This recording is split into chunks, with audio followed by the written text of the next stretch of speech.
धुळे महानगरपालिकेत सत्ताधारी भाजप पक्षाचा कार्यकाळ आज संपलेला असून याबाबत शहराचे विकास महापुरुष आदरणीय आमदार फारुख शाह साहेबांनी तीव्र नाराजी जाहीर करीत भाजपाच्या 5 वर्षाच्या मनपातील कार्यकाळ म्हणजेच रावणराज होता असे वक्तव्य केल्याची क्लिप एका वृत्तवाहिनीच्या व्हिडिओ क्लिपद्वारा प्रसिद्ध होत आहे।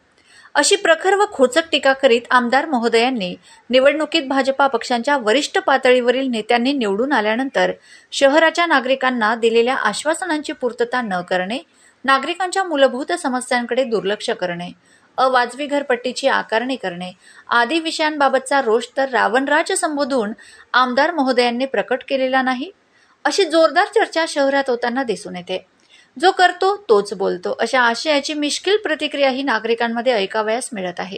असो, आता पुढे होणाऱ्या मनपाच्या निवडणुकीत मायबाप जनता आपल्या मताधिकाराचा उपयोग करून कोणाच्या हातात सत्ता देते हे तर येणारा काळच दाखवेल। तुर्तास एवढेच।